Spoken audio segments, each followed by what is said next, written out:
Praise the Lord. Palakpakan nga natin ng Lord. Yung pong the best club offering sa Lord. Hallelujah. Praise the Lord. Bago po tayo dumako sa kanyang salita, tayo po muna ay sandaling manalangin ulit. Tayo pong lahat ay yumuko at pumikit. Yes, Lord. Hallelujah, God.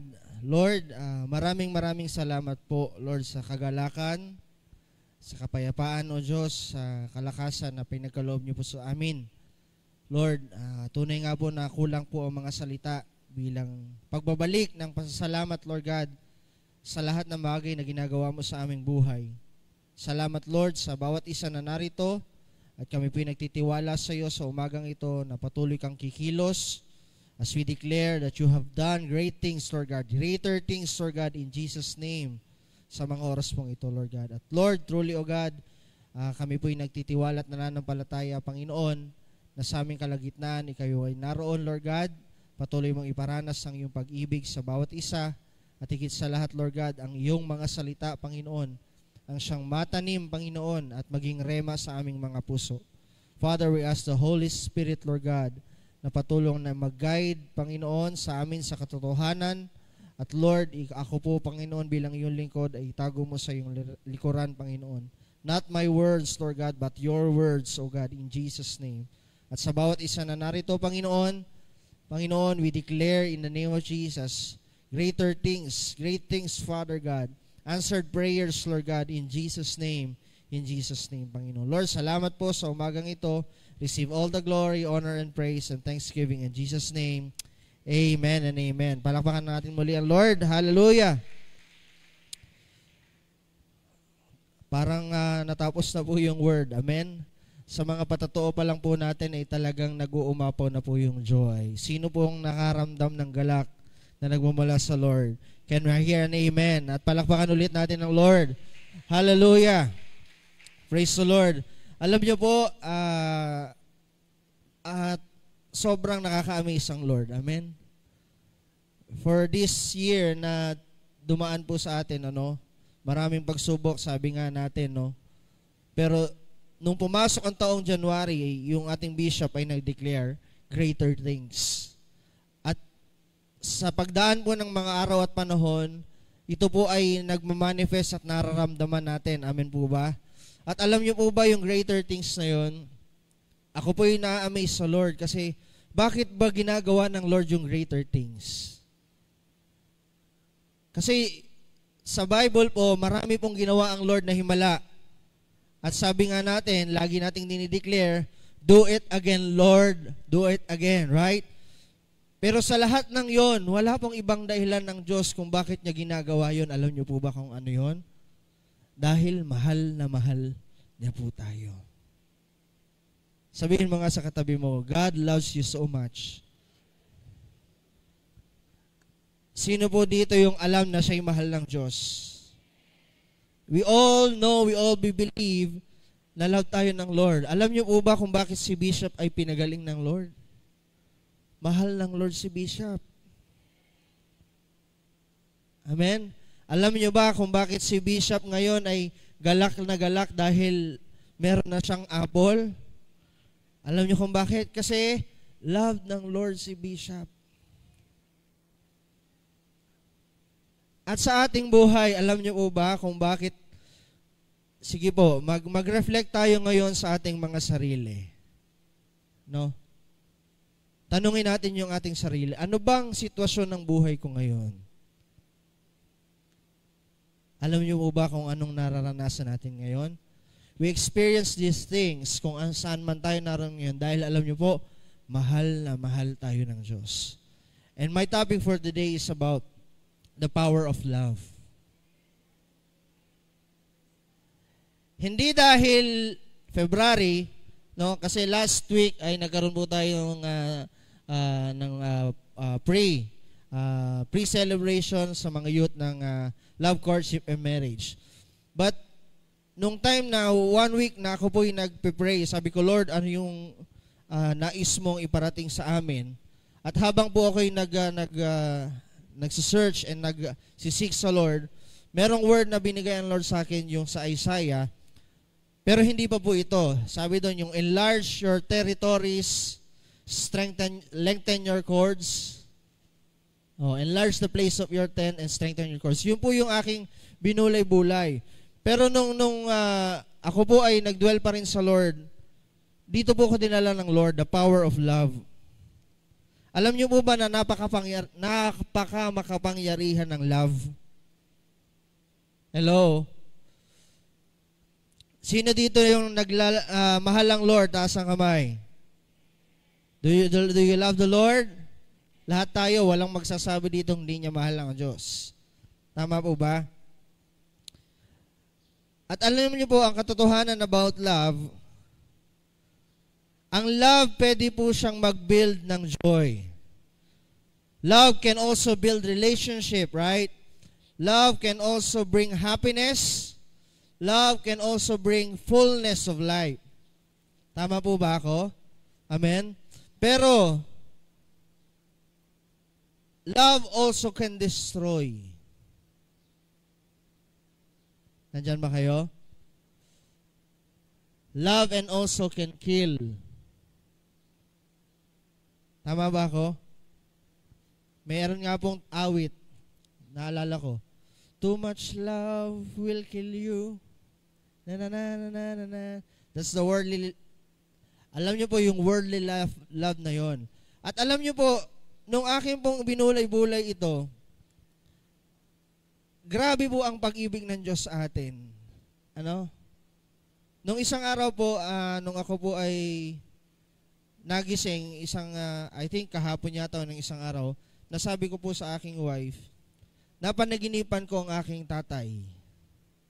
Hindi ko alam ba't ko napanaginipan ng tatay ko. Sa tagal ng panahon, bigla kong napanaginipan ng aking daddy at sa panaginip ko, ako daw po ay hinayaan niyang mag-drive ng kanyang kotse. Tapos merong bahay doon na pinatuloy niya ako doon. Then afterwards, hindi ko nakakita, umuwi ako. Umuwi akong lakad. Tapos paggising ko, sabi ko, Lord, ano yun? Bakit ko napanaginipan ng tatay ko? Sa heart ko, sabi ko noon, to be honest sa ating lahat, no, ang aking pong father, kami po ay separated sa aming father. We are the second family. Ang aking pong tatay, hindi ko nalaman na namatay.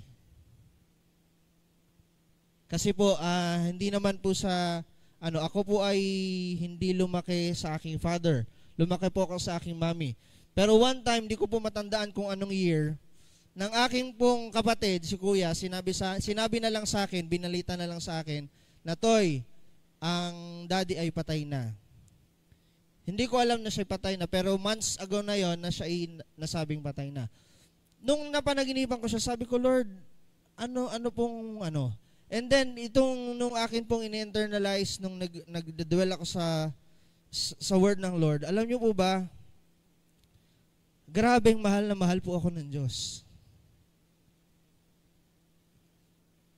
Hindi pumasok sa isip ko at sa puso ko na magtampo sa aking ama. To think na hindi po ako lumaki.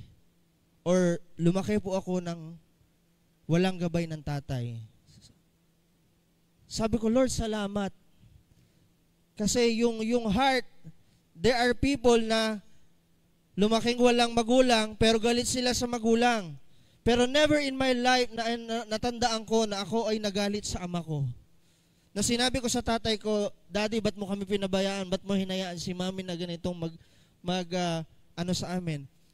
Never in my mind na sabi ko, Lord, kailan nga ba ako nagtampo sa tatay ko?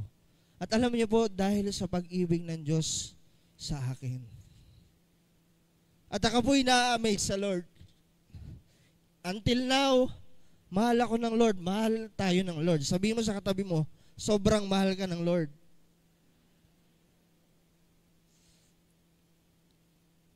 And this power of love, ako po'y na-amaze talaga. Sabi ko nga, once I share this to everyone, napakagrabe ang pag-ibig ng Diyos sa atin.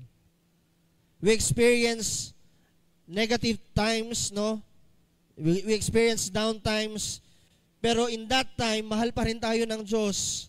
Why? Kasi iniaahon tayo ng Diyos sa mga bagay na yon. Sabi nga sa Bible, all things work together for our own good to those who love God. Kaya nga po tinanong kayo kanina, mahal nyo ba ang Diyos? Pero sabi sa Bible, kung mahal mo ang Diyos, dapat mahal mo ang iyong kapwa. Kasi kung sabi doon, kung mamahalin mo siya na hindi mo nakikita, dapat mahal mo yung taong nakikita mo. Sige nga po, tingnan mo yung katabi mo. Sabi mo sa katabi mo, I love you with the love of the Lord. Hello? Praise the Lord. At dito po sa ating word, no? Ang verse na nakita ko po dito is Matthew 22, 35 to 40. But before we start dun sa verse na yon, no? Meron po akong nakita ng word dito ni Paul sa Ephesians chapter 3, verse 14 to 19. Nababasa po ba ng lahat? Okay. Sabi po dyan sa verse na yan, sabi ni Paul, for this reason I kneel before the Father, from whom every family in heaven and on earth derive its name. I pray that out of His glorious riches He may strengthen you with power through His Spirit in your inner being. Sabihin nga natin, inner being. Verse 17, so that Christ may dwell in your hearts through faith, and I pray that you, being rooted and established in love, may have power together with all the Lord's holy people to grasp how wide and long and high and deep is the love of Christ, and to know this love that surpasses knowledge, that you may be filled to the measure of the fullness of God. Nung inaaral po natin to, ang focus ng word na to, akala lang natin, to strengthen the inner being. Yes, right. Pero nung tinitingnan ko po ito, nung akin pong binabasa, tingnan nyo po yung sinabi ni Paul, for this reason, I kneel before the Father. Pag sinabing kneel, sino pong lumuluhod sa panalangin? Taas ang kamay. Kapag kayo'y lumuhod na sa panalangin, anong ibig sabihin? Meron kayong desperation na, Lord, kailangan namin to. Pero when you pray, na kayo'y nagpe-pray lang, normal prayer, na nakataas lang yung kamay, you're just praying to God, Lord, give us strength. Iba po yon kapag kayo'y lumuhod na. Hello? Ibig sabihin si Paul, nung time nito, iniluluhod niya sa panalangin ang mga taga-Efeso, hindi lamang po magkaroon ng kapangyarihan na pinangako ng Diyos, which is the Spirit of God, but to strengthen the inner being. Nandyan po ba kayo? So, nung tinitingnan ko po ito, yung inner being pala, ano yung gusto ni Paul? Okay? Must be rooted and established in love.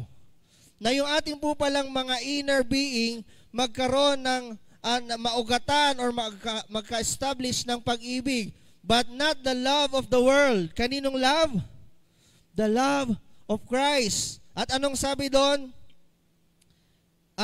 To know this love, verse 19, to know this love that surpasses knowledge. Ibig sabihin, beyond our thinking, beyond our knowledge. Imagine yun, si Paul, nagpe-pray siya na, Lord, magkaroon at magka-strengthen ng mga heart ng mga taong ito sa kanilang kaloob-looban na maranasan at maramdaman nila yung love na nagmumula sa iyo. At ang sabi po doon, that you may be filled with a measure of all the fullness. Sabihin nga natin, fullness. Pag sinabing fullness, nakakita na po ba kayo ng baso?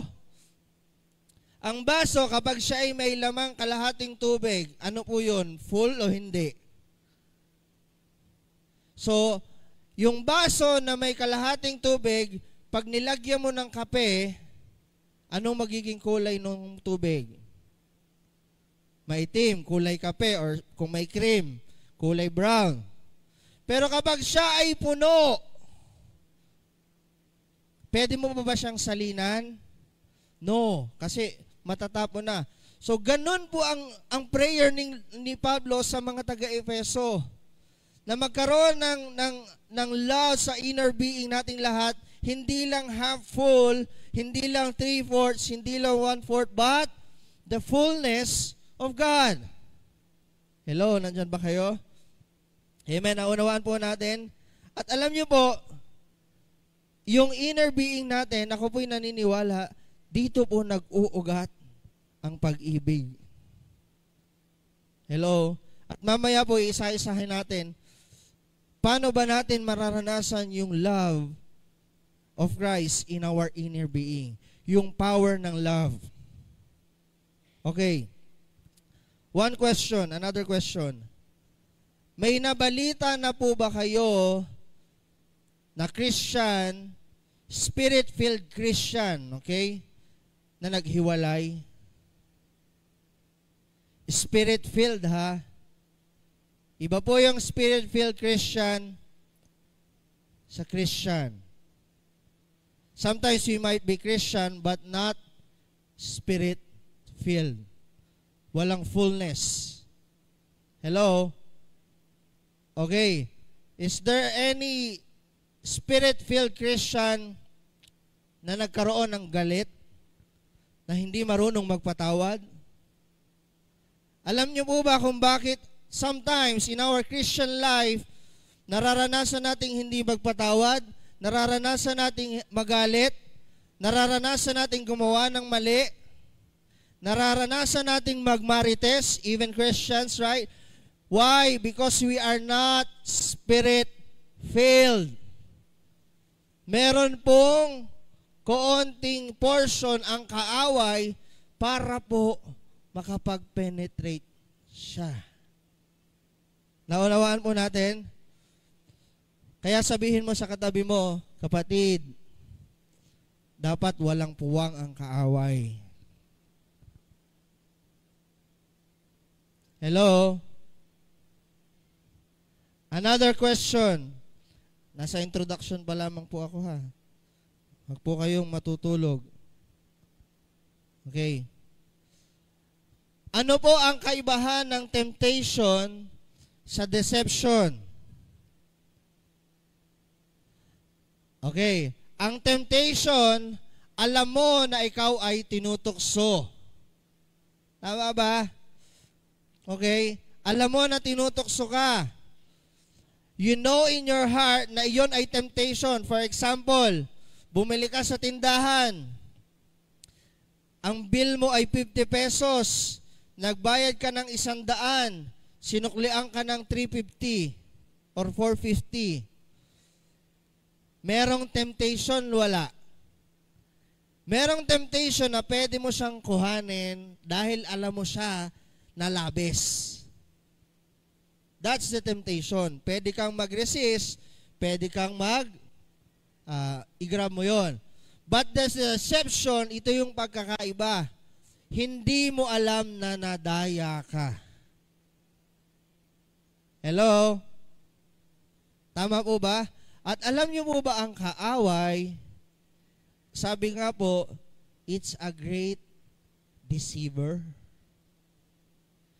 I-deceive niya tayo, dadayain na tayo na ang akala natin pag-ibig na tunay, pero hindi natin alam pag-ibig pala sa world.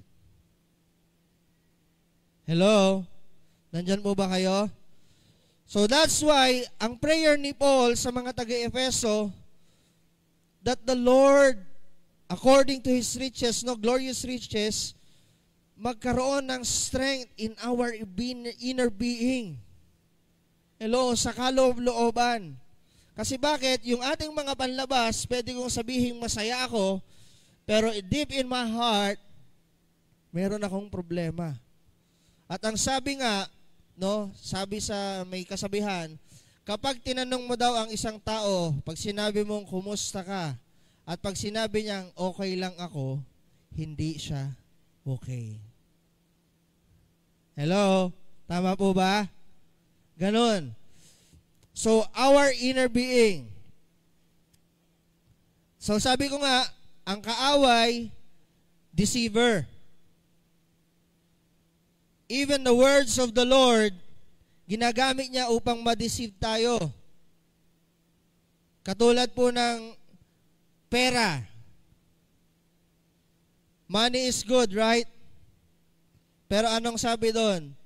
The love of money. Hindi sinabing the money is the root of all evil. Sinabi, the love of money is the root of all evil. So in our Christian life, sa atin po sa oras na ito, paano po natin mararanasan yung pag-ibig ng Diyos at paano po natin maisa sa pamuhay ito bilang mga mananampalataya? Okay? So let us open our Bible, Matthew 22, verse 37. Yan. Tatlong bagay po ito na gusto ko pong ibahagi sa atin. Sabi po dyan, love the Lord your God with all your heart, with all your soul, and with all your mind. Sino pong naunawaan ng verse na ito? Can I hear an amen? Very self-explanatory. Love the Lord your God with all your heart, with all your soul, with all your mind. Okay? Pero dito po sa verse na ito, let us go deeper. Ano ba yung ibig sabihin natin pag sinabi nating love the Lord your God with all your heart, with all your soul, with all your mind? Okay? Number one, how are we going to know the love of Christ? Number one, love the Lord your God with all your heart. Sabihin nga natin, love the Lord your God with all your heart. Sabihin nga natin sabay-sabay, heart. Yung heart, ibig sabihin niyan yung ating mga desires. Yung mga inaasam-asam natin. Okay? Sabi nga po ng world, dapat nagmamahal tayo sa puso, hindi sa nguso, or hindi rin sa isip. Tama ba? Puso ang pinapagana sa pag-ibig, right? But this time, the Lord said, love the Lord your God with all your heart. Ibig sabihin, yung desire ng ating mga puso, dapat ang hinahanap si Lord.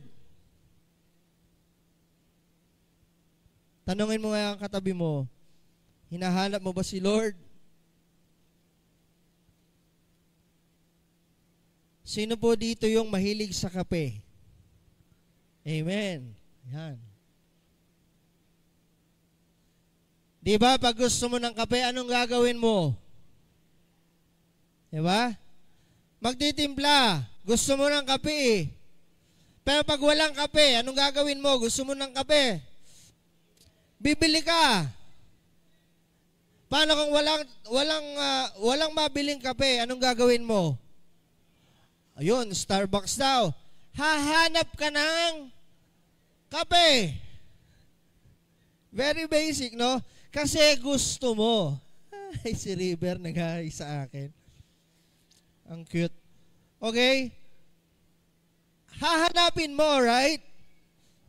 Kapag ikaw ay nag-crave sa manggang hilaw na may alamang, ang sarap. Lalo sa mga buntis, no? Lagi yon. Anong gagawin mo? Gustong-gusto mo yung pagkain, right? Di ba hahanap ka? Okay. Yun yung desire mo kasi gusto mo. Ang tanong, gusto mo bang maranasan si Lord? Is it your heart's desire na maranasan o laging makasama ang Lord? Or minsan nahanapin lang natin si Lord kapag Sunday, Monday to Saturday, our desires ay nasa world. Gusto ko ng kape. Pag pinapili ka, kape o si Lord? Hello? Andyan po ba kayo? Papipiliin ka, kape o si Lord? Siyempre, sasabihin mo si Lord. Kasi siya ang provider ng kape. Right? Amen. Pero alam niyo po, sabi ko nga sa inyo, ang kaaway, hindi natin alam, tayo'y dinadaya. Tama ba? We are not aware in ourselves sometimes yung desire natin nasa world. Yung desire ng ating heart nasa mga bagay dito sa mundo. Yung desire ng ating heart, gusto ko maraming pera. Sino gustong maraming pera? Kaya ang mga tao, dahil gusto nila ng maraming pera, hinahanap, hinahabol ang pera. The heart's desire. Sabi ng Proverbs 8 verse 17, the Lord said, I love those who love me, and those who seek me, find me. Tatanungin tayo ng Lord, anak, mahal mo ba ako? Kayo po ang makakasagot niyan sa inyong puso. If you love the Lord, you will seek Him every day with all your heart. Katulad ng sabi ko sa inyo kanina, dapat may fullness yung desire natin sa Lord. Kasi kung walang fullness yung desire natin sa Lord, yung kalahati niyan nasa world. Yung kalahati niyan nasa mga bagay. Okay? Kaya tayo minsan, magagalit tayo kasi walang pera. Hello? Sino mo dito nakakapansin kapag siya'y walang pera, bugnutin? Hello? Tama, mali? Yes. Why?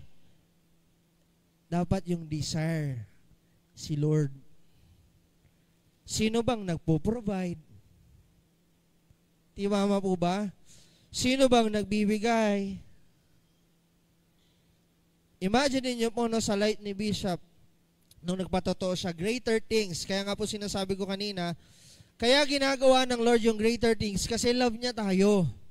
Hindi niya tayo pababayaan. Imagine niyo si Bishop, nagdadialysis, right? Kung hindi niya mahal ang Lord, siguro maghahanap na yan ng pagkukunan niya. Tama ba? Baka si Pastora Susan ay kung saan-saan na rin namasukan para ma-provide yung pang-dialysis ni Bishop. But, si Bishop, alam natin, mahal niya ang Diyos. Sabi nga niya, kahit ako'y abutin sa daan, ito yung heart ko, maglilingkod ako sa Lord. Kasi why?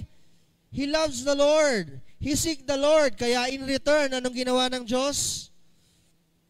God is a great provider. Hindi lang great provider.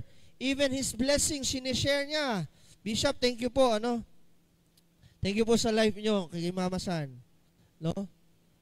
Even us, tinulungan nila.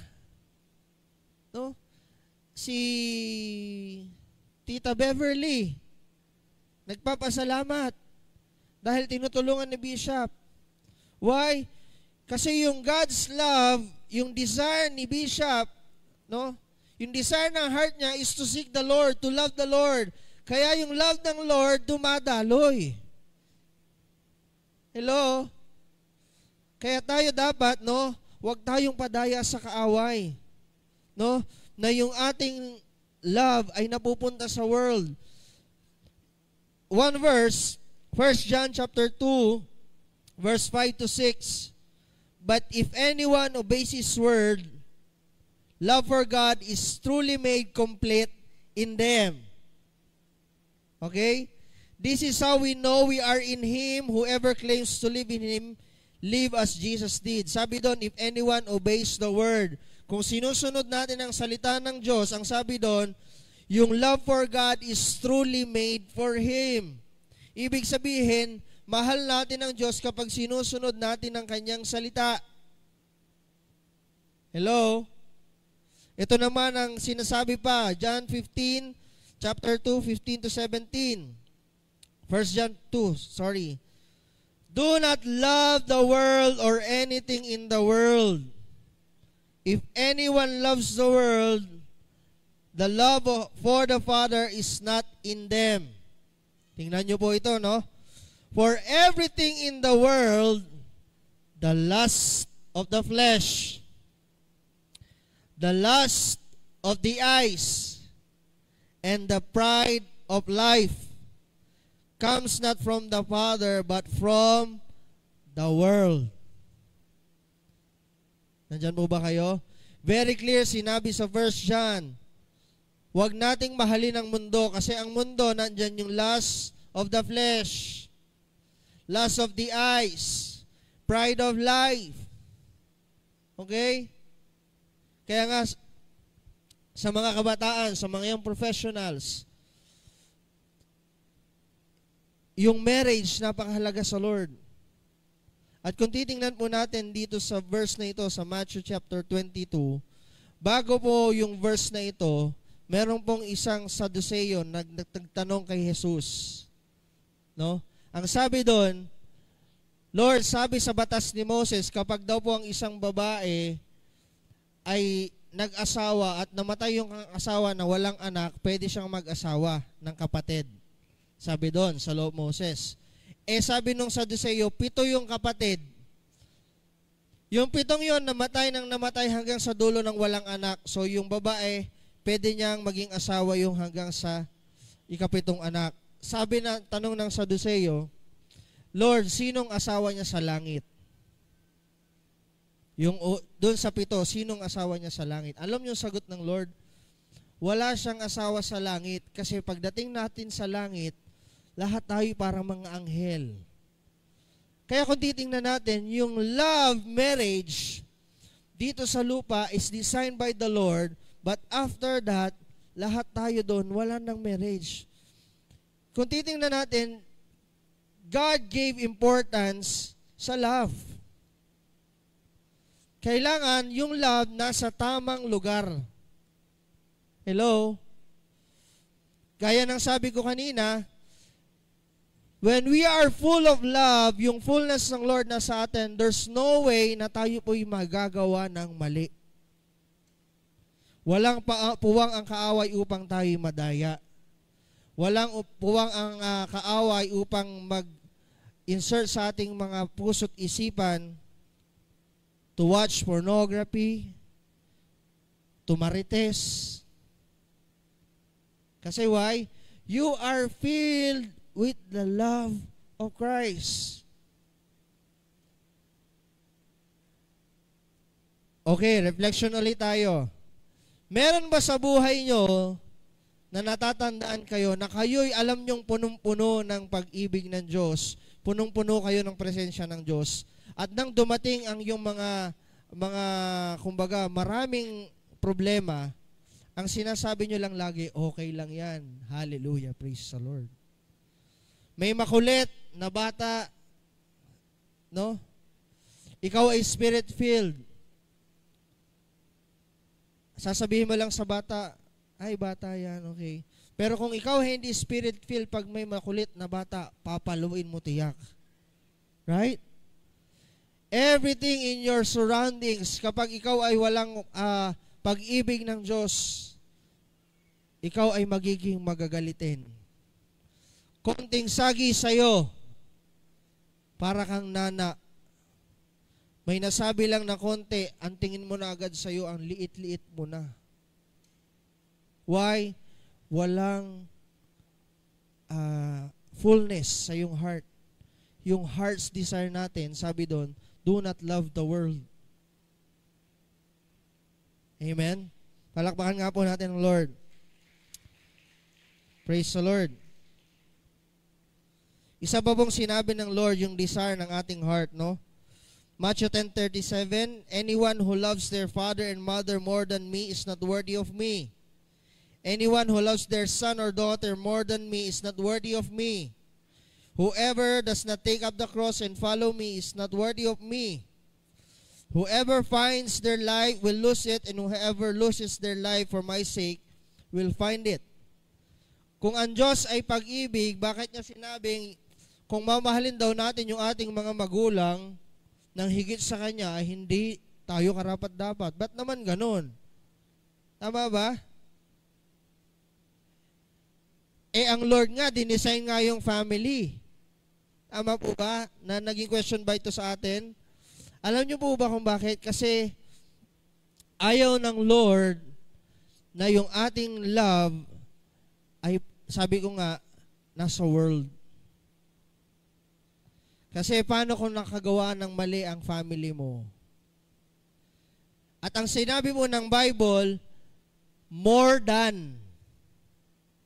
Tama ba? If you love your father more than me, hindi niya sinabing equal, more than. Ibig sabihin, mas higit nating pinahahalagahan ng mundo kaysa kay Lord. So, ayaw ng Lord yun. Kasi bakit? Alam ng Lord na kapag minahal natin siya, mag-flow yung love na yon at yung love na yon sa ating family, katulad ng pag-ibig niya sa bawat isa. So, that's why, sabi nga ni Bishop, sa ating mga asawa, si Pastora daw, number 2 lang. Dapat ganun tayo. Our family is number 2. Ang laging first priority natin ay si Lord. Amen po ba? Nakuha po ba natin? Okay, pangalawa. How are we going to know the love of Christ? Number 2 is with all our soul. Una, with all our hearts, yung ating desire. Pangalawa, with all our soul. It talks about our trust.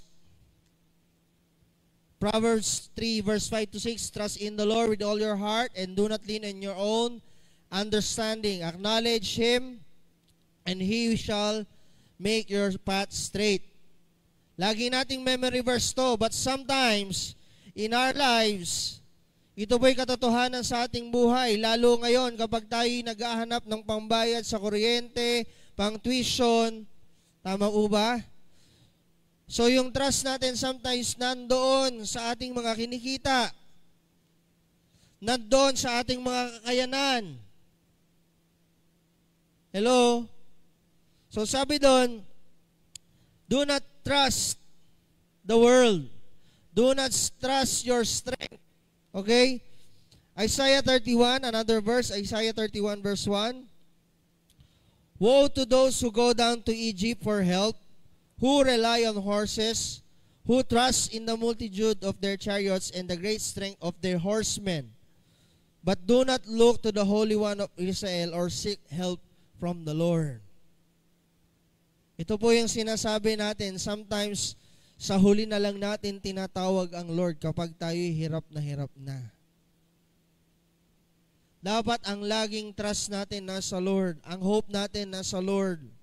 Kapag tayo walang-wala, dapat nasa Lord tayo lagi. Okay? Sabi ng Bible, man cannot live by bread alone. Okay? Gutom ka na. Hindi ka na kumakain ng 3 araw. Ano kaya yon? Love kaya ako ng Lord? Marami pong nagtatanong, sasabihin na, Lord, mahal mo ako, ba't ilang araw na akong hindi kumakain?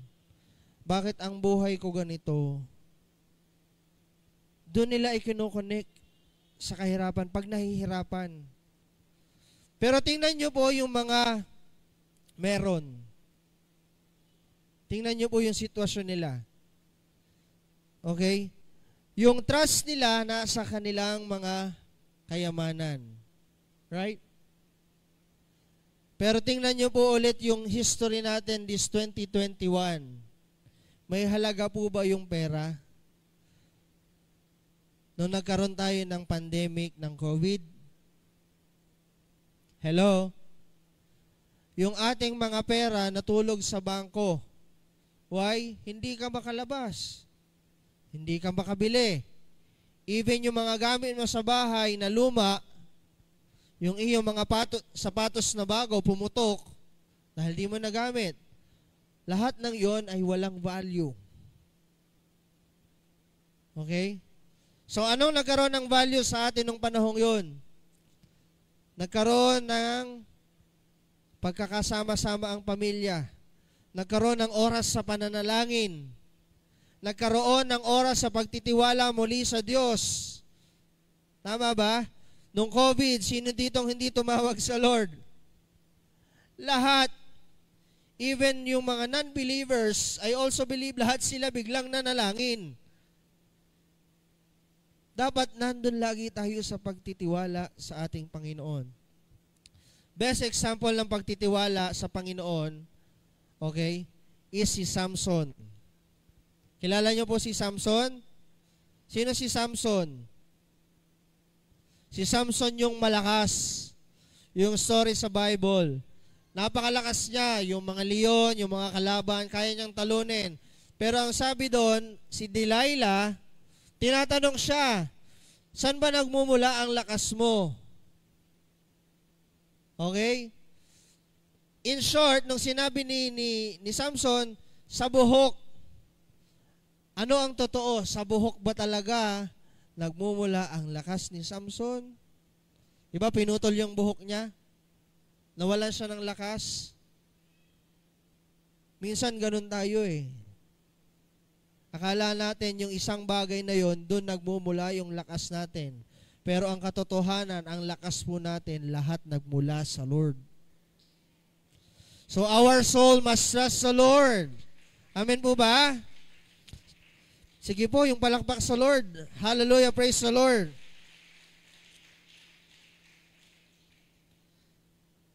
First Timothy 6:17-20.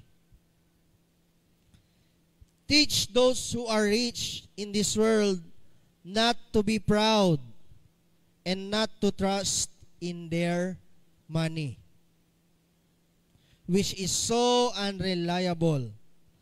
Their trust should be in God. Tingnan niyo po itong sinabi ni Pablo kay Timoteo. Sabi ni Pablo kay Timoteo, turuan mo ang mga mayayaman sa mundong ito not to be proud and do not put their trust in their money. Sinabi po sa Bible na huwag tayong magtitiwala sa ating mga kayamanan kasi hindi siya reliable. Their trust should be in God who richly give us all we need. Tama po ba? Ang Diyos laging nagpo-provide. Tell them to use their money to do good. Okay? Ibig sabihin, yung ating mga biyaya, yan po pala ay dapat gamitin natin sa mabuti. Naalala ko po yung kwento na Bishop tungkol sa mga ate. Alam mo yung mga ate? Yun daw pong mga ate, sa yung laging, ate, pahingin ganito. Ate, wala akong ganito, pahingi, pahiram. Tama ba? So ito namang si ate, dahil mabuti ang kanyang puso at naka-receive siya ng word sa Lord, okay? May fullness of love sa kanya, o sige si ate, bigay. Ito naman yung natandaan ko. Yun namang nanghihingi kay ate, may puwang yung pag-ibig. Ano pong ibig sabihin ko? Minsan nakakalimutan na si ate. Thank you, ate. Maaalala lang si ate kapag si ate ay wala na. Kaya nga tayo bilang mga mananampalataya, bilang sumusunod sa salita ng Diyos, lahat ng mga taong tumutulong sa atin, hindi man natin mapasalamatan, okay?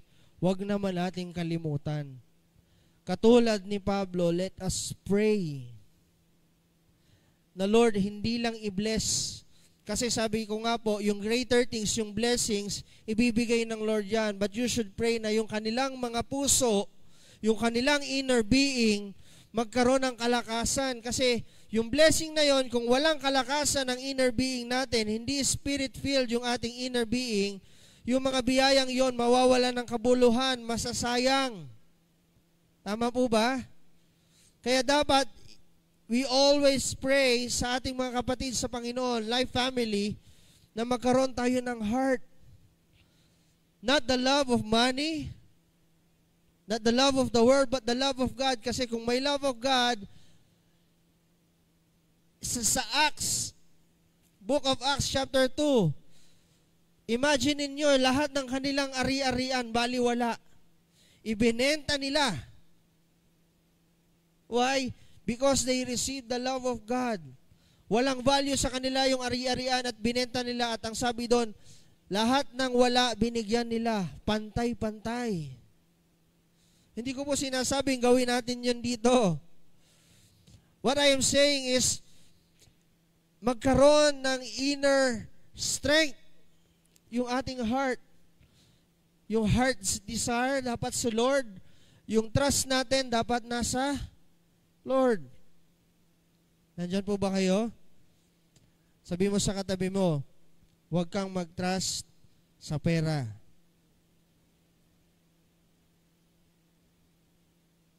Tama ba? Yung professionals. O, lahat tayo, lahat ng mga kumikita, ang sabi ng Lord, give your tithes. That's the word of the Lord. Sabi doon, those who obey the Lord, the love is made for Him. Ano? Kapag tayo'y nagtatites, it means we love God. Kung hindi tayo nagtatites, I know you love God, but there is a problem in your inner being. Na yun po yung dapat nating ipag-pray sa Lord, na Lord, ayusin mo yung inner being ko. Kasi mahal ko kayo. But may puwang sa ating inner being, sa ating heart, na dapat mapuno yun ng Lord. Para sa pagbibigay natin, wala tayong question. Walang value yung binibigay natin. Maliit yan or malaki, as long as you are obeying the Lord, ibig sabihin na ayos na ang puso mo. Amen po ba? Palakpakan na natin ng Lord. Praise God. Another verse. Love the Lord your God with all your heart, with all your soul, and with all your mind. Okay, with all your mind. Knowing God. John 8:31 and 32, to the Jews who had believed him, Jesus said, if you hold on to my teaching, you are truly my disciples. Then you will know the truth. Yung ating mind. Okay? Romans 12:2, yung verse na yan. Sabi po ng Romans 12:2, do not conform to the pattern of this world, but be transformed by the renewing of your mind. Ang sinabi ng Lord, renewing of mind, that you will be able to test and approve what God's will is, His good, pleasing, and perfect will. Colossians 3:2-10. Set your mind on things above, not on things on earth. For you died, in all your life is hidden in Christ our God. When Christ who is our life appears, then you will also appear with Him in glory. Therefore, put to death your members which are on the earth. So yung ating mind, yung ating knowledge must be deeper, must be growing sa ating Panginoon. How much do you know God? Kung ang pagkakakilala mo sa Diyos, siya ay provider lang, yes, the Lord will provide. Kung ang pagkakakilala mo sa Diyos, siya ay tagapagpagaling lang, yes, He will heal you. Pero kung titingnan mo, ginawa mo lang bangko ang Lord, ginawa mo lang doktor ang Lord, kasi yun yung pagkakaalam mo. Pero sino ditong nakakaalam na ang kanyang Diyos ay kanyang dakilang Ama? There's no way na tatanungin natin, Lord, ba't ako ganito? There's no way na tayo po'y magse-self-pity. Kasi bakit? You know your Father. Alam mo ang tatay mo, na kailanman hindi ka pababayaan. At higit sa lahat, sabi ko nga kanina, we are so much loved by the Lord. Hindi mo pwedeng ihambing sa gaano kalawak, gaano kataas, o gaano kalalim ang pag-ibig ng Diyos. If you truly know and believe that Christ gave His life for us para tayo po yung maligtas sa kasalanan, hindi lamang ganito yung service natin sa Lord. Hello? Naunawaan niyo po ako? Kung mauunawaan natin na si Jesus ay namatay because of love for us, siguro hindi dadating sa punto ng buhay natin na merong mga tao nagsusuicide, nade-depress, nagkakaroon ng anxiety, kasi hindi nila alam na sila'y mahal ng Diyos. Magtatanong sila, Lord, mahal mo ako? Bakit namatay agad ang ganito ko, ang pamilya ko? Yung sinabi po ng patotoo ni Bishop, yung pong sa CCF, si Peter Tan, naglilingkod siya sa Lord. Bakit yung anak niya ang na-rape? Amen? So, also in my life, no, nagtanong din ako noon, Lord, ba't ang aking pang-asawa ang nagka-cancer? Pareho naman kaming naglilingkod. So, doon ko po na-realize, merong something in my heart na hindi okay. Nagkaroon ako ng question sa Lord. At yun po inaayos ng Lord sa ating lahat. And that's why, thank you for the word of the Lord, word of God, na everyone tayo, lagi tayong nire-remind ng Lord, na anak, mahal kita. Kahit dinanas mo yan, mahal kita. No? Sa youth, nung si Kuya Roldan, ang ganda ng spoken word, dito ko lang po na-realize. Nung last week po, yung youth ay nagkaroon ng LCM, pinag-spoken word ko po si Kuya Danos. Ang sabi niya doon, kapag sinabi kong mahal kita, no? Alam niyo po ba nung nagrerema sa akin, kapag sinabi ng Lord, mahal ka niya, mahal ka niya. Walang mababago doon. Come on, let us give Him praise. Kahit anong mangyari, dapat ilagay natin sa ating heart that we are loved by God. In any circumstances, we are loved by God. That's the power of love. Napakamakapangyarihan. Amen. Can we give God the praise and glory? Hallelujah. Yan. Last verse. Luke 10:27. In addition to the love, no? Luke 10 verse 27, please. So he answered and said, you shall love the Lord your God with all your heart, your soul, your mind, and all your strength. Sabihin nga natin, strength. Last slide, please. Yung strength, it is our service. First to God, and secondly to people. Sabi doon, with all your strength, Proverbs 19 verse 17, whoever is kind to the poor lends to the Lord, and He will reward them for what they have done. Matthew 6:24, ilagay ko po dyan, no one can serve two masters. For either he will hate the one and love the other, or else he will be loyal to the one and despise the other. You cannot serve God and money. Pag sinabing service, nagbibigay ka ng extra effort. Amen? Nagbibigay ka ng extra mile. Upon our service to God, i-reflect natin sa ating sarili, meron na ba tayong nagawa sa Lord? Hello?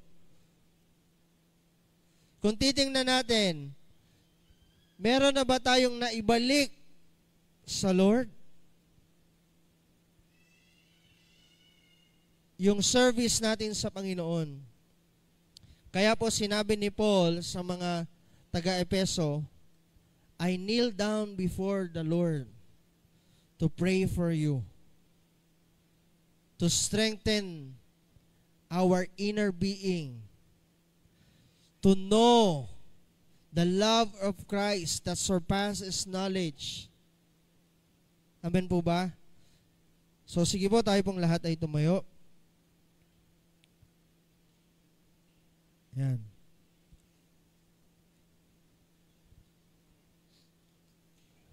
Ito po yung prayer ko din sa ating lahat, no?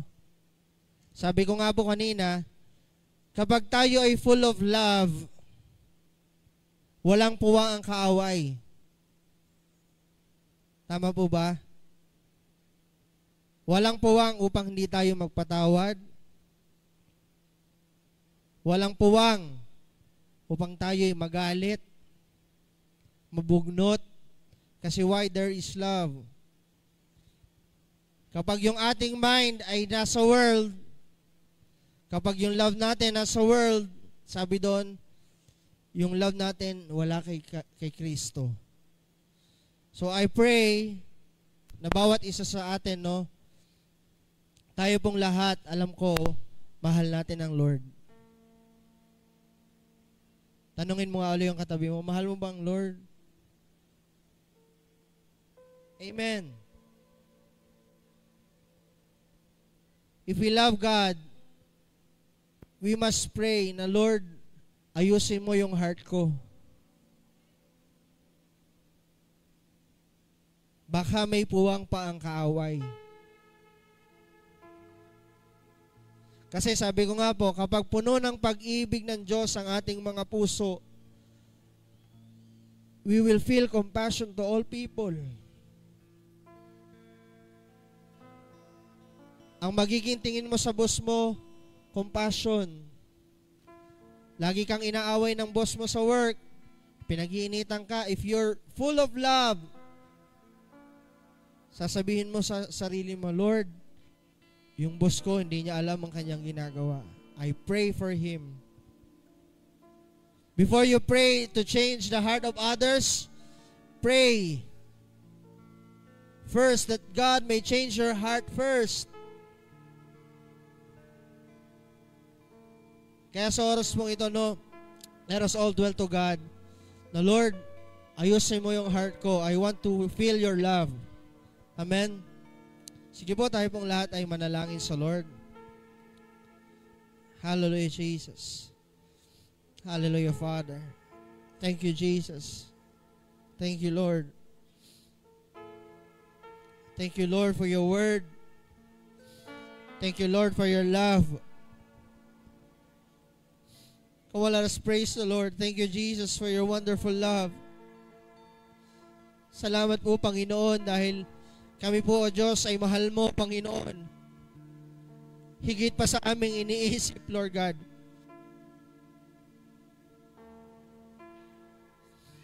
Lord, right now, we ask for forgiveness for everything, Lord God, na aming nagawa. Kung hindi kami nagtiwala sa iyo, Panginoon. Kung aming ang pananampalataya namin minsan, Lord, nag-fade. Forgive us, Lord God. And Lord, we pray right now in Jesus' name, strengthen our inner being, Lord God. Palakasin mo, Panginoon, ang aming mga puso in Jesus' name. Baguhin mo, Diyos, ang desire ng aming mga puso in Jesus' name. Lord, ilagay mo sa aming puso, Lord God, yung hope, yung trust sa iyo, Panginoon. Strengthen our hearts, Lord God, in Jesus' name. At kami po'y nananampalataya, O Lord, na lahat ng bagay ay aming mapapagtagumpayan sapagkat kami pupunuin mo ng pag-ibig, O Diyos. Father, in Jesus' name, let all the people, Lord God, let all your children in this place, Lord God, experience your love, O God, in the name of Jesus.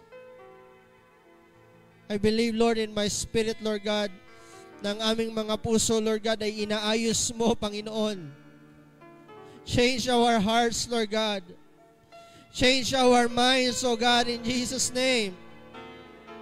Lord, we pray, O God, in the name of Jesus, that your Spirit, Lord, may dwell in our hearts, O Lord.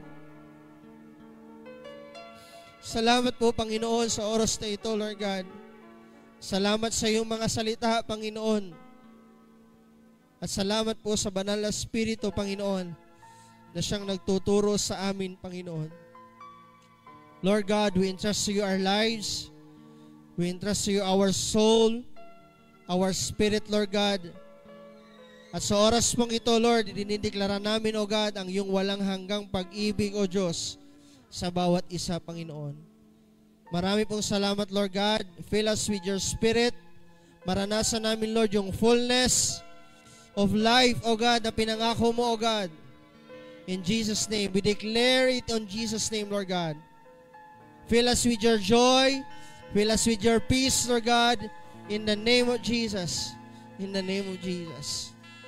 Salamat po, Panginoon. Sa oras mong ito, muli namin dinideklara ang iyong salita. At aming dinideklara muli, O God, na ikaw ang aming Diyos. You are Jesus, our Lord, our Savior, our provider, our creator, Lord God, our Father. Salamat po, Panginoon. And we seal this prayer with your holy blood. Receive all the glory, honor, and thanksgiving in Jesus' name. Amen and amen. God bless you all. Sige po.